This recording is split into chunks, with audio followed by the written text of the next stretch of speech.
స్వాతంత్ర దినోత్సవం సందర్భంగా కడప పోలీస్ పరేడ్ గ్రౌండ్స్లో జరిగిన సంఘటనపై కడప ఎమ్మెల్యే మాధవిరెడ్డి క్లారిటీ ఇచ్చారు. స్వాతంత్ర దినోత్సవ వేడుకలకు ప్రజాప్రతినిధి హోదాలో జిల్లా అధికారులు ఆహ్వానించారు. కానీ పై అధికారులు ఏర్పాటు చేస్తున్న సీట్లలో కలెక్టరేట్, పోలీసు శాఖకు సంబంధించిన సిబ్బంది అంతా కూర్చుండిపోయారు. అలాగే జిల్లాలోని వివిధ ప్రతిభావంతులైన వారు, స్వాతంత్ర సమరయోధుల కుటుంబ సభ్యులు అందరూ ఉన్నారు. దీంతో వేదికపై మేము నిలబడాల్సి వచ్చిందంటూ కూడా క్లారిటీ ఇచ్చారు. అయితే సీట్లలో ఉన్నవారికి లేపి కూర్చోవడం భావ్యం కాదని వెనుదిరిగాము.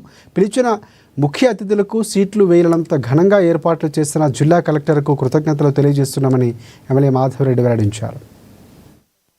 అందరికీ నమస్కారం. ఈ రోజు ప్రత్యేకంగా సోషల్ మీడియా ప్రతినిధులకు నమస్కారాలు తెలియజేసుకుంటూ అసలు విషయం ఏంటంటే, నిన్న 79వ స్వాతంత్ర దినోత్సవ వేడుకలకు గాను కలెక్టరేట్ నుంచి అధికారికంగా కడపలో గెలిచిన ప్రజాప్రతినిధిగా నన్ను, నా కుటుంబ సభ్యులని స్వాతంత్ర దినోత్సవ వేడుకలకు గాను అఫీషియల్ గా ఆహ్వానించడం జరిగింది. నాతో పాటు ఇట్లాంటి కార్యక్రమాలకి సమాజంలో ఉన్న పెద్దలు, సోషల్ సర్వీస్ చేస్తున్న వాళ్ళు, విద్యా సంస్థలకు సంబంధించిన, అలాగనే వివిధ కులాలు మతాలకు సంబంధించిన పెద్దలు, అలాగనే సీనియర్ సిటిజన్స్ ని ఆహ్వానించడం జరుగుతుంది. అందులో భాగంగా వాళ్ళ ఆహ్వానితుల జాబితాకు సంబంధించిన వాళ్ళకి ఏర్పాట్లు కలెక్టర్ గారు, కలెక్టరేట్ సంబంధించిన అధికారులు చేయడం జరుగుతుంది. అందులో భాగంగా నిన్న స్వాతంత్ర దినోత్సవ వేడుకలకు వెళ్ళింటే అక్కడ అతిథులు కూర్చుండాల్సిన స్థలంలో కూర్చోడానికి అవకాశం లేదు. దాదాపు మొత్తము కలెక్టరేట్ కి సంబంధించిన అధికారులు, పోలీస్ డిపార్ట్మెంట్ కి సంబంధించిన అధికారులు, వాళ్ళ కుటుంబ సభ్యులుతో నిండిపోవడం జరిగింది. అలాంటి పరిస్థితిలో అక్కడున్న అధికారుల కుటుంబ సభ్యుల్ని లేపి కూర్చోవడం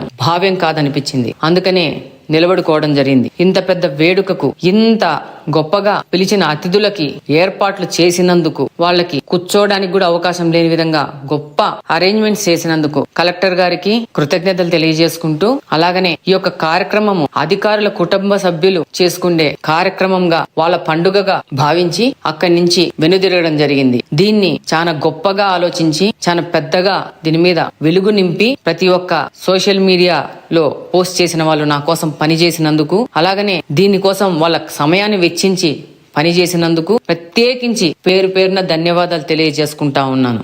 మీ రెట్టప్ప గారి మాధవి. జై హింద్. అందరికీ నమస్కారం. ఈరోజు